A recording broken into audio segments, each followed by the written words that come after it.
ایک شخص جو ہے لشکر کے اندر کہیں جا رہے تھے، ایک شخص ملا اور وہ سورہ اخلاص بہت پڑھا کرتا تھا۔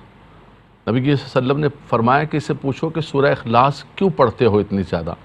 اس نے کہا کہ اس سورت کے اندر اللہ تبارک و تعالی رحمان کی صفات کو بیان کیا گیا ہے، میں اس سورت سے اس وجہ سے بہت محبت کرتا ہوں۔ تو حضور صلی اللہ علیہ وسلم نے فرمایا کہ اس کو کہہ دو کہ اللہ بھی تم سے محبت کرتا ہے۔ سبحان اللہ، سبحان اللہ۔ تیسری روایت حضرت انس بن مالک رضی اللہ تعالیٰ عنہ سے روایت ہے کہ ایک شخص جو ہے مسجد قباء کے اندر امامت کراتے اور وہ خاص طور پر سورہ اخلاص کی تلاوت کیا کرتے تھے۔ اللہ کے نبی صلی اللہ علیہ وسلم نے فرمایا، طویل حدیث پاک ہے، اس کا آخری جملہ میں ذکر کرتا ہوں۔ حضور صلی اللہ علیہ وسلم نے فرمایا کہ اس سورت کو کیوں پڑھتے ہو؟ تو کہا مجھے اس سورت سے محبت ہے۔ حضور نے فرمایا کہ حبک ایہا ادخلک الجنہ، فرمایا تو اس سورت سے محبت کرتا ہے، یہ تیری محبت اس سورت کے ساتھ جو ہے یہ تجھے جنت کے اندر داخل کرائے گی۔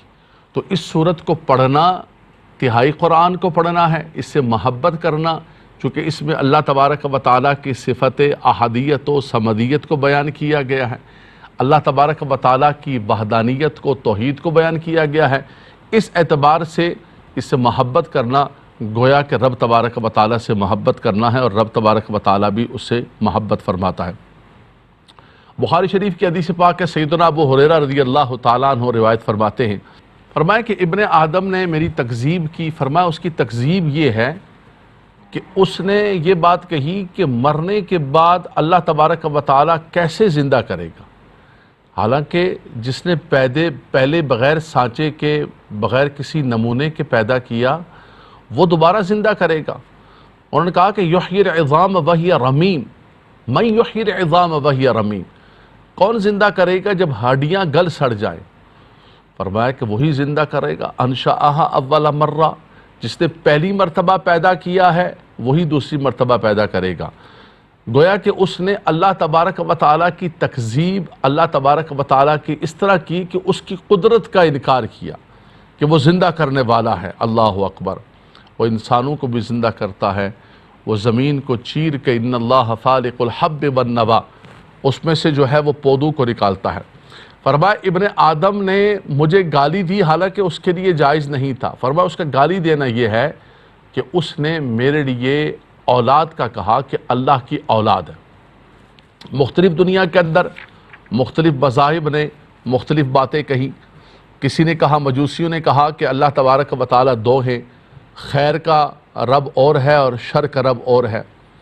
کسی نے جو ہے وہ اللہ تبارک و تعالیٰ کے فرشتوں کو اللہ تبارک و تعالیٰ کی بیٹیاں کہا، مشرکین نے۔ اور اسی طرح وقالت الیہود عزیر ابن اللہ، وقالت النصارى المسیح ابن اللہ، یہودیوں نے کہا کہ حضرت عزیر جو ہے وہ اللہ کے بیٹے ہیں، اور عیسائیوں نے کہا کہ حضرت عیسیٰ علیہ السلام اللہ تبارک و تعالیٰ کے بیٹے ہیں۔ رب تبارک و تعالیٰ نے فرمایا کہ لم یلد ولم یولد، نہ رب تبارک و تعالیٰ کسی سے پیدا ہوا ہے، نہ اس کی اولاد ہے، اور نہ وہ کسی سے پیدا ہوا ہے، نہ اس نے کسی کو جنا ہے اور نہ اس سے آگے کوئی جنا گیا ہے۔ فرمایا کہ وہ بالکل ہر قسم کی اولاد ہونے سے، والد ہونے سے، بیٹا ہونے سے، ہر چیز سے پاک ہے۔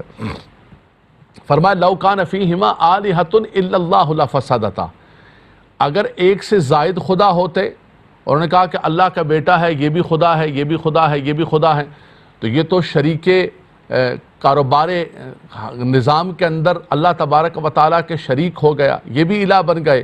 فرمایا یہ کسی صورت کے اندر نہیں ہو سکتا۔ اگر ایک سے زیادہ الہ ہوتے تو پھر کیا ہوتا کہ نظام سارا درم برم ہو جاتا، فساد واقع ہو جاتا۔ ایک کہتا خدا کہ بارش ہونی چاہیے، دوسرا کہتا کہ نہیں بارش ہونی چاہیے، ایک کہتا کہ گرمی ہونی چاہیے، دوسرا کہتا سردی ہونی چاہیے۔ تو لو کان فیہما آلہۃ الا اللہ لفسدتا، اگر فرمایا کہ ایک سے زیادہ الہ ہوتے تو پھر نظام قدرت کے اندر، نظام حیات کے اندر، کاروبار حیات کے اندر ایک فساد واقع ہو جاتا۔ اس لیے وہ خدائے وحدہ لا شریک ہے، نہ اس کا کوئی بیٹا ہے، نہ اس کا کوئی ہمسر ہے۔ فرمایا کہ تمام نظام کو وہی چلاتا ہے، پیدائش کو لے کر، موت کے لے کر، تغیر و تبدل، نظام واحد کے اندر۔ وَالْقَمَرَ قَدَّرْنَاهُ مَنَازِلَ حَتَّى عَادَ كَالْعُرْجُونِ الْقَدِيمِ لَلشَّمْسُ يَنبَغِي لَهَا أَن تُدْرِكَ الْقَمَرَ وَلَا اللَّيْلُ سَابِقُ النَّهَارِ، یہ سارا چاند سورج کا نظام ایک مدار کے اندر چل رہا ہے، ایک سسٹم کے اندر چل رہا ہے۔ اس کی وجہ یہ ہے کہ ایک ذات اس کو چلانے والی ہے، کوئی تو ہے جو نظام ہستی چلا رہا ہے، وہی خدا ہے، ایک خدا وحدہ لا شریک ہے۔ قل هو اللہ احد، آپ فرما دیجئے کہ وہ اللہ ایک ہے، اس کا کوئی شریک نہیں، عبادت میں، نظام میں، کسی چیز میں وہ کسی کا محتاج نہیں ہے، وہ کسی کی اولاد نہیں ہے، نہ اس کی کوئی اولاد ہے، اس کا کوئی ہمسر نہیں۔ اللہ اکبر۔